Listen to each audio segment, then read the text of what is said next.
Hello all, welcome back to our channel. எல்லாரும் எப்படி இருக்கீங்க? உங்கள் எல்லாருக்குமே எபிசோட் 1 பிடிச்சிருக்கும்னு நினைக்கிறேன். அந்த வகையில் இன்னைக்கு நம்ம பார்க்க போகிறது மிஸ்டர் சாம்பு சார் பண்ணின சாகசத்தின் எபிசோட் 2. வாங்க இப்போ நம்ம கதைக்குள்ளே போகலாம். சாம்பு துப்பறியும் தொழிலை மேற்கொண்ட போது மிகுந்த உற்சாகத்துடன் தான் இருந்தான். நவீனங்களில் துப்பறிபவர்கள் கைகளில் மட்டும்தான் தடயங்கள் எல்லாம் சிக்குவதையும், போலீஸ்காரர்கள் திண்டாடி தெருவில் நின்று திணறும் போது இவர்கள் மட்டும் வெற்றியுடன் புகழ் மாலையும் பணப்பையுமாக திரும்புவதையும் படித்து படித்து அவனுக்கு அவ்வளவு நம்பிக்கை ஏற்பட்டுவிட்டது. ஆனால் நாளாக நாளாக அது குறைவாகி கொண்டு வர தொடங்கியது. ஏனெனில் அவன் எதிர்பார்த்தபடி ஊரில் கொலைகளோ கொள்ளைகளோ நடக்கவே இல்லை. பத்திரிகைகளை வாங்கி ஒரு வரி விடாமல் படித்து வந்தான். அவற்றிலாவது ஒரு மர்மம் வெளியாக வேண்டுமே, கிடையாது. சரி, இப்படியெல்லாம் பார்த்தால் கேஸ் கிடைக்காது. மாறுவேஷம் போட்டு கொண்டு போய் பிறருக்கு தெரியாமல் கவனிக்க வேண்டும் என்று தீர்மானித்தான். ஆனால் இவன் மாறுவேஷம் போட்டு கொண்டவுடன் இவனை முன்பு கவனிக்காமல் இருந்தவர்கள் கூட கவனிக்க தொடங்கி விட்டார்கள். சாம்பு பின்தொடர தொடங்கிய பேர்வழிகள் சிலர் பலமாய் ஆட்சேபிக்கவும் ஆரம்பித்தார்கள். தடிக்கம்புடன் சென்ற ஒரு ஆசாமி சாம்புவை கூப்பிட்டு, இனிமேல் நான் போகிற இடத்தில் எங்கேயாவது உன் மூஞ்சி தென்பட்டால் இந்த தடிக்கம்பு முறிஞ்சு போயிடும் என்று எச்சரிக்கை செய்யவே சாம்புவுக்கு திகில் ஏற்பட்டது. தடிக்கம்பு முறிவதற்குள்ளாக தன் மூஞ்சி சிதறிவிடும் என்பதை அவன் தெரிந்து கொண்டு பின்தொடர்வதை நிறுத்தினான். உற்சாகம் செத்து போய் சாம்பு ஒரு நாள் சாயங்காலம் ஒரு பார்க் பெஞ்சில் கண்ணை மூடிக்கொண்டு சாய்ந்து கிடந்தான். வேகமாக இருள் சூழ்ந்து கொண்டு வந்தது. இன்னும் சற்று நேரம் அதே நிலையில் இருந்தானால் அவன் தூங்கி கூட போயிருப்பான். தனக்கு பின்புறம் இருவர் பேசும் குரல் கேட்டு திடுக்கிட்டு விழித்தான். ஆனால் மறு நிமிஷம் திரும்பவும் கண்ணை மூடிக்கொண்டான். ஒரு பெண் குரல் சொல்லிற்று, அப்படி வெட்டி தள்ளினது எனக்கு கொஞ்சமும் இஷ்டமில்லை. நீ சொன்னபடிதானே நான் செய்தேன். உடலெல்லாம் ஒரே இரத்தக்கரையாக இருக்கிறதேன்னு சொல்றியா என்று கேட்டது ஒரு ஆண் குரல். அது எக்கேடோ கேட்டு போகட்டும், யார் கண்ணிலும் படாமல் அதை மறைத்து வைக்க வேண்டுமே என்றுதான் இப்போது கவலையாக இருக்கிறது. ஐயோ, நான் ஏன் அப்படி சொன்னேன் என்று இப்போது வேதனைப்படுகிறேன். வெட்டினால் என்ன, யார் என்னை என்ன பண்ணுகிறது? அதை சாமர்த்தியமாய் வேறு யார் தலையிலாவது கட்டிவிட மாட்டேனா? நம்ம போலீஸ் இன்ஸ்பெக்டருக்கு தெரிந்தால் லேசில் விடமாட்டார். ஒன்றும் சாயவில்லை என்றால் ஒரு கல்லை கட்டி நம் வீட்டு கொள்ளை கிணற்றில் போட்டு விடுகிறேன், சரிதானே? இப்படி சொல்லிக்கொண்டே அவர்கள் அங்கிருந்து மெல்ல நகர்ந்தார்கள். சற்று தூரம் செல்லும் வரை பல்லை கடித்து கொண்டு தூங்குவது போல் பாசாங்கு செய்த சாம்பு சடக்கென்று கண்ணை விழித்து நிமிர்ந்து உட்கார்ந்தான். அவன் நெஞ்சு திக் திக் என்று அடித்து கொண்டது. ஆஹா, இத்தனை நாளாக எதிர்பார்த்த கேஸ் ஒன்று இப்போதுதான் கையில் சிக்கியது. ஒரு ஆணும் ஒரு பெண்ணும் ஒரு உடலை கிணற்றில் தள்ள போகிறார்கள். அது வெட்டப்பட்டு கிடக்கிறது, ஒரே இரத்தக்கரை. போலீஸ் இன்ஸ்பெக்டருக்கு தெரிந்தால் லேசில் விடமாட்டார். இன்னும் என்ன ருசு வேண்டும்?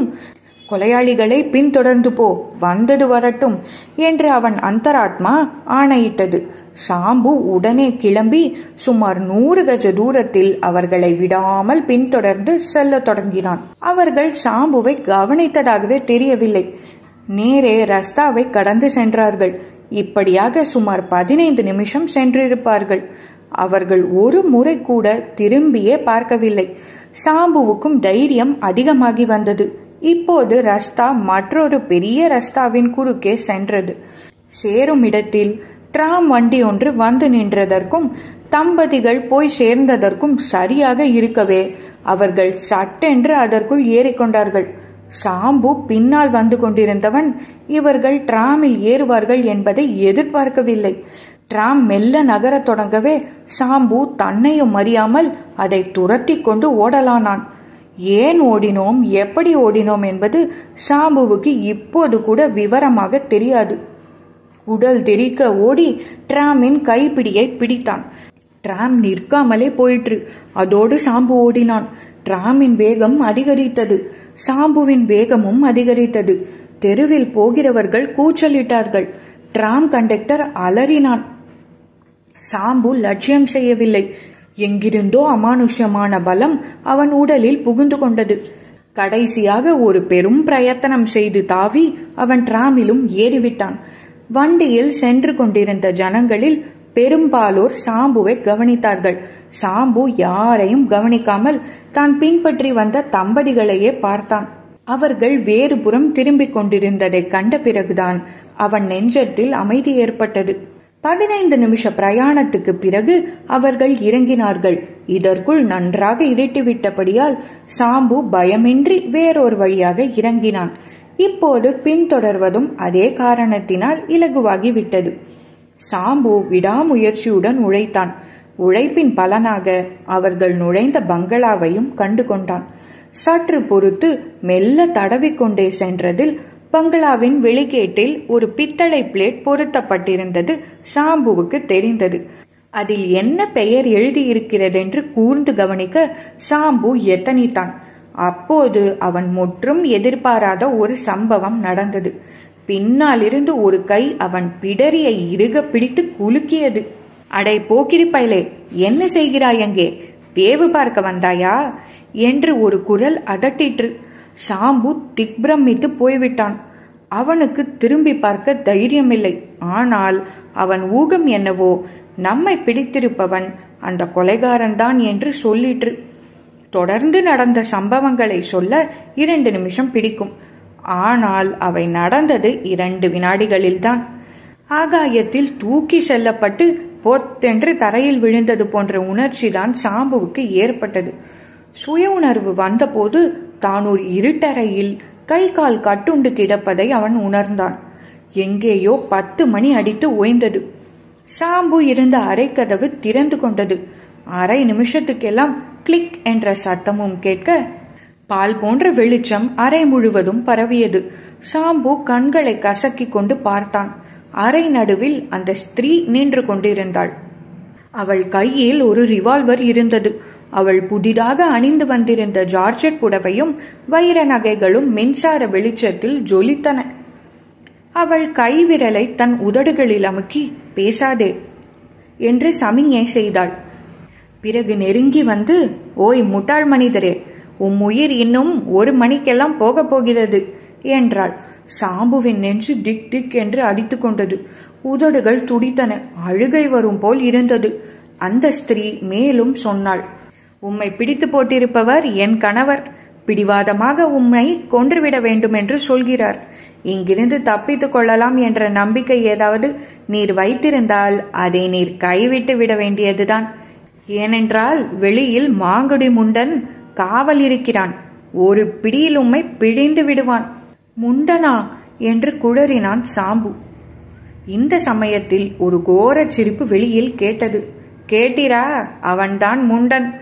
ஆனால் நான் உம்மை எப்படியாவது காப்பாற்றுவதென்று தீர்மானித்து விட்டேன். அதனால் என் கணவர் என்ன கோபித்துக் கொண்டாலும் தாங்கிக் கொள்கிறேன். ஏனென்றால் அப்பாவியாகிய நீர் அனாவசியமாக சாவதில் எனக்கு இஷ்டமில்லை. இப்போது உம் கட்டை அவிழ்த்துவிடப் போகிறேன். என்ன சொல்கிறீர்? நான் கட்டவிழ்த்த பிறகு ஏதாவது விஷமம் செய்தீரோ? இதோ இந்த ரிவால்வர் உம் உயிரை குடித்துவிடும், தெரியுமா? சாம்பு ரிவால்வரை பார்த்து நடுங்கினான். அடுத்து வந்த 2 நிமிஷங்களுக்குள் அவன் கை கட்டுகள் அவிழ்க்கப்பட்டு கீழே கிடந்தன. சாம்பு கைகளை நீட்டி பார்த்து கொண்டான். அதற்குள்ளாக அந்த ஸ்திரீ வாசற்படி பக்கம் போய்விட்டு 2 கோப்பைகளில் சர்பத்து கலந்து ஒரு தட்டில் வைத்து கொண்டு வந்தாள். இதில் ஒரு கோப்பை நீ சாப்பிடும், நான் ஒன்று எடுத்துக்கொள்கிறேன் என்றாள். அவள் ஒன்று சாப்பிடுவது அவனுக்கு நம்பிக்கை ஏற்படுவதற்காகத்தான் என்று சாம்பு நினைத்தான். ஆனால் அதே க்ஷணத்தில் ஒரு பெருத்த சந்தேகமும் அவனை பற்றி கொண்டது. விஷம். அவனுக்கு கொடுக்கப்படும் கோப்பையில் விஷம் இருக்கலாம். அவள் சாப்பிடும் கோப்பையில் விஷம் இல்லாமல் இருக்கலாம். இப்படி இலகுவாக அவனை தீர்க்க அந்த கொலைபாதகி தீர்மானித்திருக்க வேண்டும். அதற்காகவே தன்னை காப்பாற்றுவதாக சொல்லி ஏமாற்றுகிறாள். சாம்பு தயங்கினான். ஓர் ஆபத்தில் தப்பி வேறொன்றில் அல்லவா மாட்டிக்கொள்ள வேண்டியிருக்கிறது. இந்த சமயத்தில் தெய்வ சங்கல்பமாக அறைக்கு வெளியில் முண்டன் அந்த ஸ்திரீயை அவசரமாக அழைக்கவே தன் கையில் இருந்த கோப்பையை வைத்துவிட்டு அவள் வேகமாக வெளியே சென்றாள். சாம்பு உடனே தன் கையில் இருந்த கோப்பையை கீழே வைத்துவிட்டு கீழே இருந்ததை சட்டென்று எடுத்துக்கொண்டான். மறுக்ஷணமே ஸ்திரீ மறுபடி பிரவேசித்து நடந்ததை சற்றும் அறியாதவளாய் கீழிருந்த கோப்பையை கையில் எடுத்துக்கொண்டாள். இன்னும் சாப்பிடவில்லையா? நான் சாப்பிடுகிறேன் பாரும் என்று கூறிக்கொண்டே மடமடவென்று அவள் அதை குடித்தாள். சாம்புவின் மார்பு அடித்து கொண்டது. என்ன நேரிடுமோ என்ற திகில் அவனை பற்றி கொண்டது.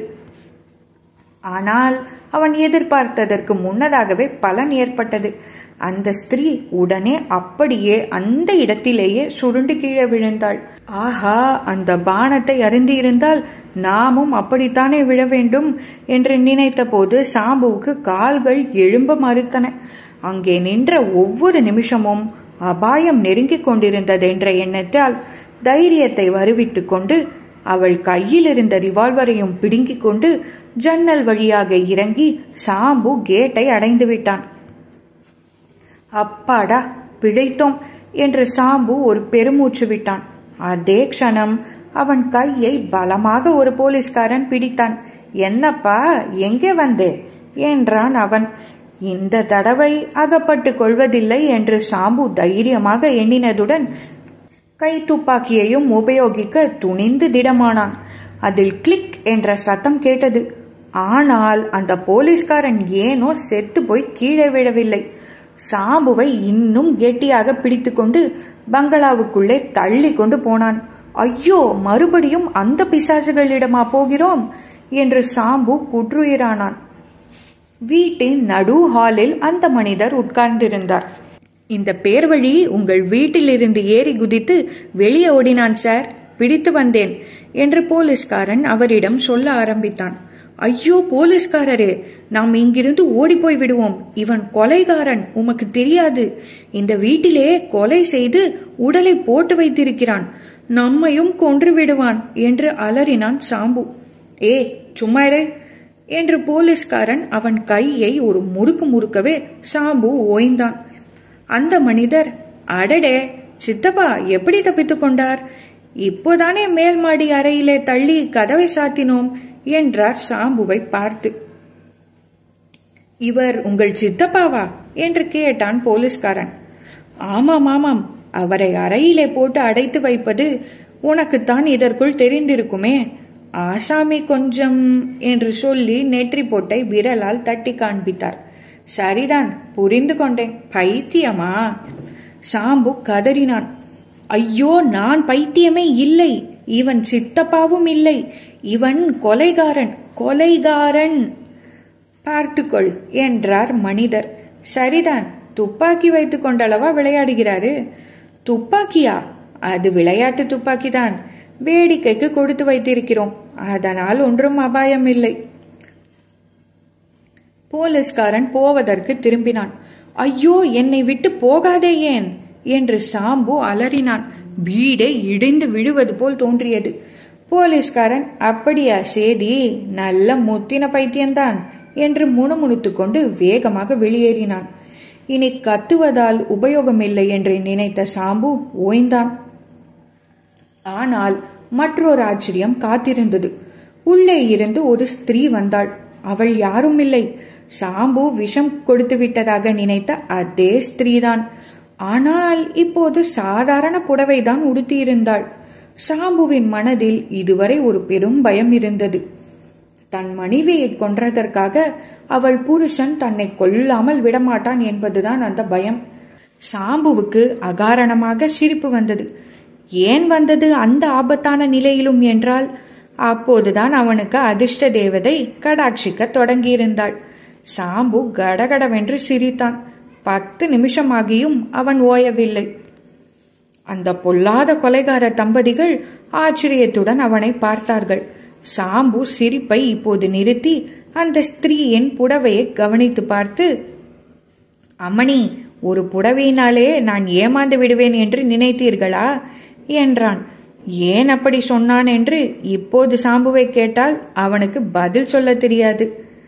தம்பதிகள் திடுக்கிட்டு ஒருவரை ஒருவர் பார்த்து கொண்டார்கள். உட்காருங்கள் சார், உங்களுக்கு எல்லாம் முன்னாலேயே தெரியுமா என்று கேட்டார் அந்த மனிதர். சாம்புவுக்கு முன்னால் ஒன்றும் தெரியாது. இருந்தாலும் சித்தப்பா, நல்ல சித்தப்பா, கதையாய் எழுதுங்கள் ஐயா உடனே என்றான். அசடுகளுக்கும் தைரியம் வரும் என்பார்களே, அந்த தைரியம்தான் சாம்புவுக்கு வந்திருந்தது. என்ன, அவ்வளவுமே உங்களுக்கு தெரியுமா? ஆச்சரியமாயிருக்கிறதே என்றாள் அவள். சாம்புவுக்கு அவள் இப்போது சொன்னதும் விளங்கவில்லை. நல்ல சினிமா, முதல் தரமான சினிமா. சினிமா என்றால் இப்படியல்லவா இருக்க வேண்டும் என்று சற்று உரத்து தனக்குத்தானே சொல்லிக் கொண்டான். தலையையும் மாட்டிக்கொண்டான். அந்த மனிதர் எழுந்து வந்து சாம்புவின் கையை பற்றி கொண்டார். உங்களை நான் முட்டாள் என்று நினைத்து விட்டேன். இதுவரையில் நீங்களும் முட்டாள் போலவேதான் நடித்தீர்கள். இப்போது தெரிகிறது, ஆதி முதல் விஷயம் தெரிந்து கொண்டு வேண்டுமென்றே இப்படி செய்தீர்கள் என்று என்றார் அவர். அதற்குள் அந்த ஸ்திரீ, நாங்கள் பார்க்கில் வெட்டு இரத்தக்கரை என்றெல்லாம் பேசியது என் புடவையை பற்றி என்று எப்படி தெரிந்து கொண்டீர்கள் என்று கேட்டாள். சாம்புவின் மனதில் குழப்பம்தான் இருந்தது. அவனுக்கு புடவையை பற்றி ஒன்றும் தெரியாது. ஆகவே இப்போது தலையைத்தான் ஆட்ட முடிந்ததே ஒழிய பதில் ஒன்றும் சொல்ல முடியவில்லை. அந்த மனிதர் சொன்னார், எங்கள் பேச்சை கேட்டு நீர் ஏமாந்து விட்டீர் என்று நினைத்தேன். ஆனால் நான் சினிமாவுக்கு கதை எழுதியிருக்கிறதையும் அதை போலவே உண்மையில் நடக்குமா என்று உம்மை கொண்டு பரீட்சித்து பார்க்க விரும்பியதையும் கூட நீர் தெரிந்து கொண்டிருக்கிறீர். நான் நடத்திய நாடகத்தில் கடைசி வரையில் ஒன்றும் தெரியாத அசடு மாதிரி நடித்துவிட்டு இப்போது கதை ஜோர், சினிமாவும் நன்றாயிருக்கும் என்று சொல்கிறீர். ஆச்சரியமாயிருக்கிறதே. நீர் யார்? முதலில் அதை சொல்லும் என்று கேட்டார். சாம்புவுக்கு விஷயம் ஒருவாறு புரிய தொடங்கியது. இத்தனை நேரமும் ஒரு சினிமா கதாசிரியர் தமது கதையை பரீட்சித்து பார்க்கவே தன்னை ஆட்டி வைத்திருக்கிறார் என்று அறிந்து கொண்டான். கடைசியில் தான் ஏதோ பிதற்றியது அவனுக்கு எதிர்பாராத நல்ல பலனை அளிக்க தொடங்கி இருக்கிறது. அதிகம் பேசினால் குட்டு வெளிப்படும் என்பதை சாம்பு அறியாதவன் அல்ல. ஆகவே வாய் திறக்காமல் கோட்டு பையிலிருந்து தனது விசிட்டிங் கார்டை கொடுத்தான். அதை பார்த்த தம்பதிகள் திடுக்கிட்டார்கள். ஆஹா, இப்போதல்லவா தெரிகிறது, துப்பறிபவர் என்றால் கடைசி வரை வேஷம் போட தெரிய வேண்டுமல்லவா? நீங்கள் நிபுணராய் இருக்க கொண்டு இத்தனை நேரமும் வேஷம் போட்டிருக்கிறீர்கள் என்பது எனக்கு தெரியவில்லை என்றார் அந்த மனிதர். சாம்புவின் மனம் எங்கேயோ சஞ்சரித்து கொண்டிருந்தது. மாங்குடி முண்டன் என்று அவன் வாய் முணுமுணுத்தது. அது கூட உங்களுக்கு தெரியாமல் இருக்குமா? நீங்கள் நடிக்கும் போது நான் தான் அறைக்கு வெளியில் மாங்குடி முண்டனாக இருந்தேன். எனக்கு பூர்வீகம் மாங்குடி. மாங்குடி மகாராஜன் என்று எனக்கு பெயர். நான் சினிமாவுக்கு கதைகள் எழுதி கொடுக்கிறேன். இப்போது போலீஸ்காரனாக வந்தவன் கூட என் மச்சினன்தான். சாம்பு சிரித்தான். அவனுக்கு எல்லாம் மனோலோகத்தில் நடப்பது போல் இருந்தது. அன்றிரவு வெகு நேரம் கழித்துதான் சாம்பு வீட்டுக்கு திரும்பினான். அவனை ஒரு ரிக்ஷாவில் ஏற்றி தம்பதிகள் உபசாரத்துடன் அனுப்பினார்கள். 2 நாள்களுக்கு பிறகு சாம்புவுக்கு ஒரு செக் வந்தது. அதை மாங்குடி மகாராஜன் அனுப்பி, இதில் 100 ரூபாய்க்கு செக் அனுப்பியிருக்கிறேன். தங்கள் சாமர்த்தியமான நடிப்பை நாங்கள் அல்லும் பகலும் வியந்து கொண்டிருக்கிறோம். ஒரு சினிமா கம்பெனியார் என் கதையை படம் பிடிக்க எடுத்துக்கொண்டு விட்டார்கள். இது சம்பந்தமான தங்கள் உதவியை ஒரு நாளும் நான் மறக்கவே மாட்டேன். என்னுடைய நண்பர்களுக்கும் தங்கள் தொழில் சம்பந்தமாக சிபாரிசு செய்ய தவறமாட்டேன் என்று ஒரு கடிதமும் வைத்திருந்தார். சாம்பு ஒரு ஃபைல் வாங்கி முதல் நர்சாட்சி கடிதத்தை அதில் அடக்கம் செய்தான். எடுத்தவுடன் வெற்றியும் பணமும் கிடைக்கும்போது அவனுக்கு ஏன் குதூகலம் ஏற்படாது?